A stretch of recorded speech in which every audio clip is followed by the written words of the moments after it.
안녕하십니까. 하도를 통한 상한론에 의해 저자 김현민입니다. 이렇게 만나 뵙게 되어서 반갑습니다. 비록 온라인상의 대면이지만 좋은 인연이 되었으면 좋겠습니다. 우리가 상한론을 맨 처음 접하게 되면 매우 어렵다, 난해하다는 생각을 가지게 됩니다.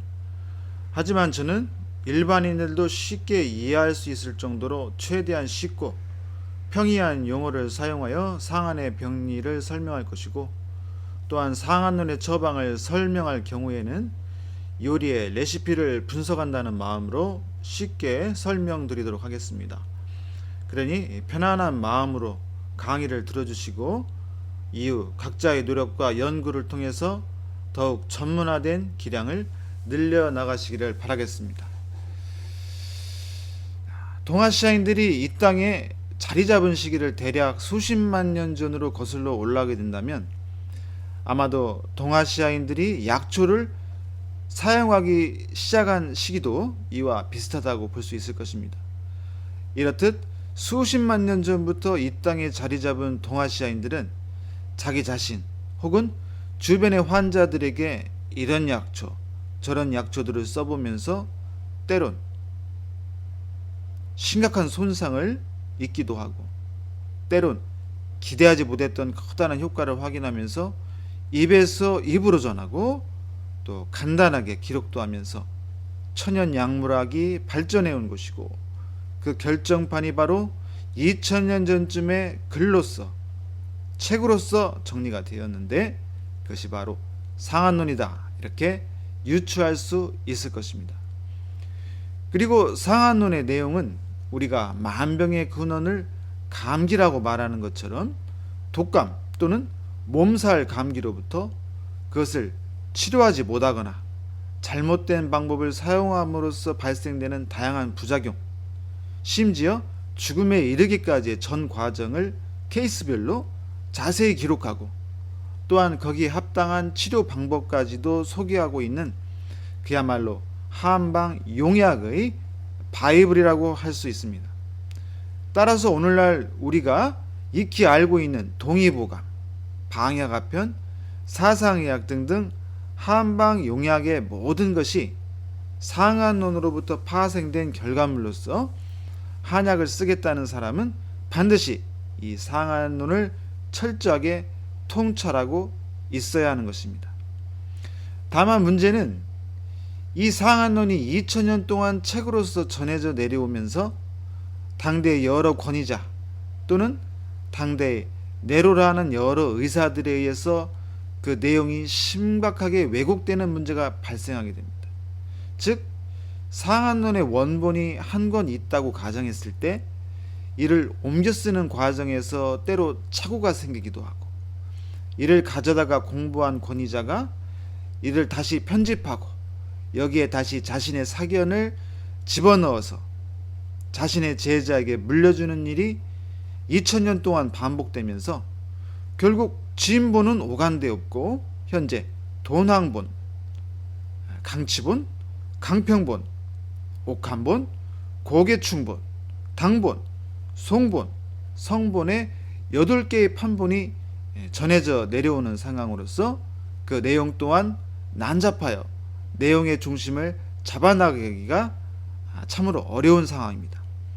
따라서 오늘날 우리는 이러한 판본들을 다각도로 깊이 연구하여 옥석을 가려내야 하고, 또한 상한론은 몸살 감기로부터 죽음에 이르기까지의 다양한 병정을 서술하고 있기 때문에 이를 통해서 인체의 병리를 한 줄로 꿰 수 있는 이론을 정립할 수 있어야 된다고 생각합니다. 따라서 저는 위의 8개의 판본들 중 강평본이 진본에 가장 근접하다는 나름의 결론을 내렸고, 이를 깊이 들여다보면서 그렇다면 과연 인체의 병리를 어떻게 하면 한 줄로 깰 수 있을까라는 고민을 이어오게 되었습니다. 그것은 바로 동아시아 문명의 설계도라 할 수 있는 하도.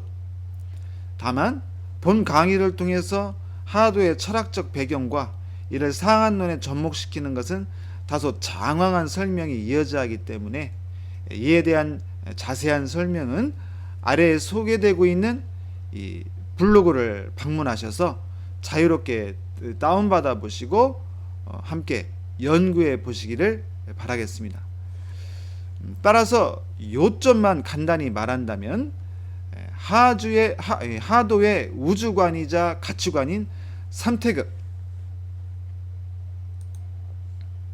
즉 우주 만물은 세 가지 구성 요소로 이루어져 있고 그러한 세 가지 구성 요소들의 유기적 흐름에 의해 유지해 나간다는 이론을 바탕으로 인체의 병리를 한 줄로 꿰보도록 하겠습니다. 자, 그렇다면 우리 인체는 어떤 구조로 이루어져 있는가를 먼저 알아봐야겠죠?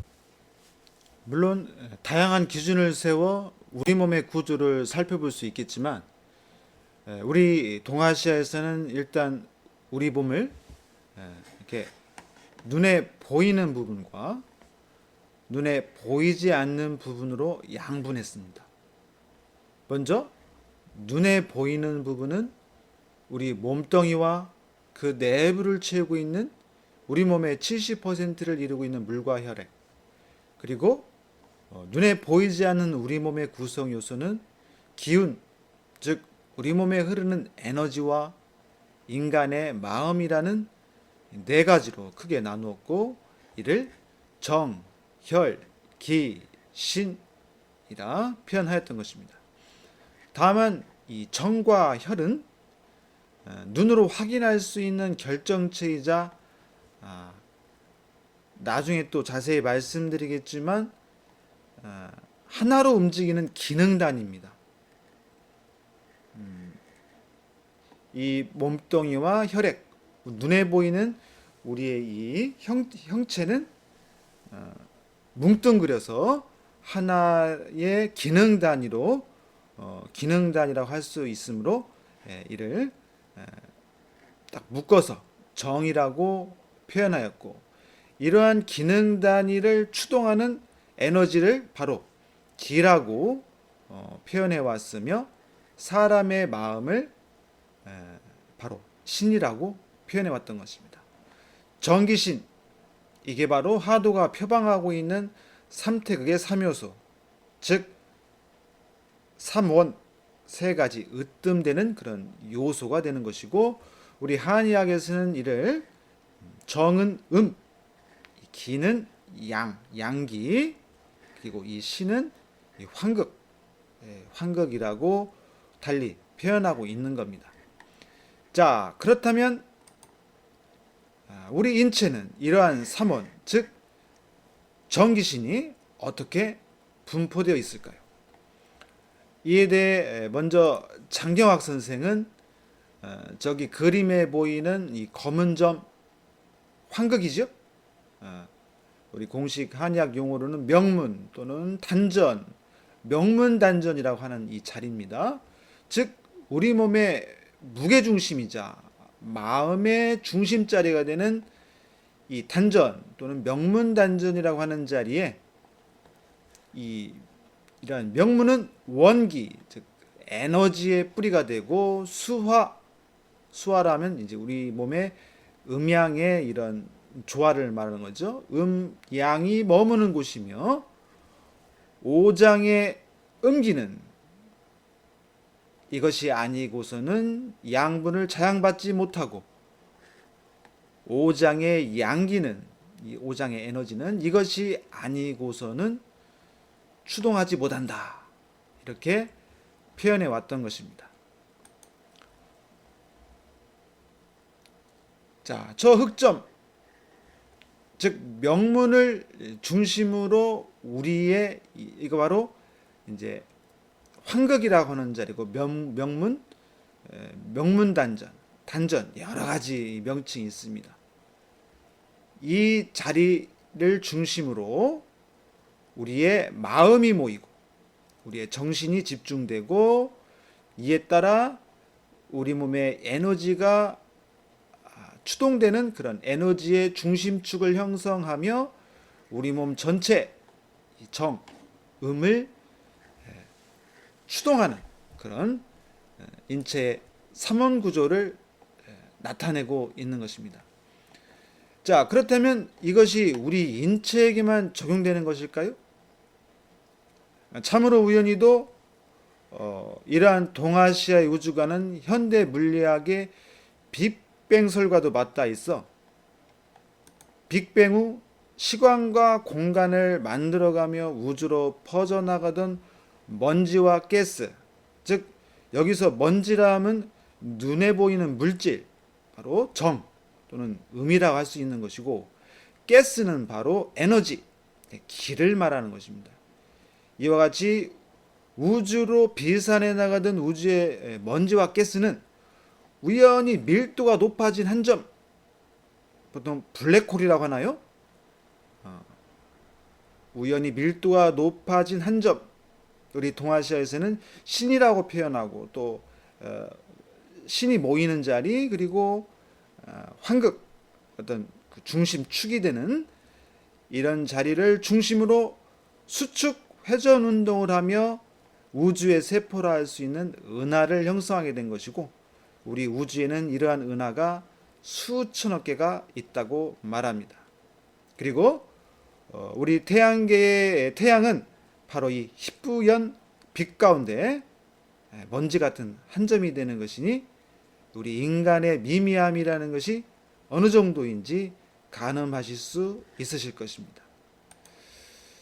그리고 이러한 현대 물리학의 빅뱅설은 고대 동아시아의 태극설과도 맞닿아 있어서, 잠시 태극도를 설명드리자면, 태극 중앙의 이점이 바로 명문이자 단전 명문이라 할 수 있고, 바로 환극이라고 하는 자리죠. 이 환극, 신이 머무르는 자리, 우리 마음이 머무르는 이 자리에 음과 양이 서로 맞물려 돌아가고 있는 모습과 각 구획별로 음양의 세기를 괴의 모양으로 이렇게 표현하고 있는 것입니다. 자, 그렇다면 이와 같은 전기신의 3호는 어떠한 운동성을 가지고 있을까요?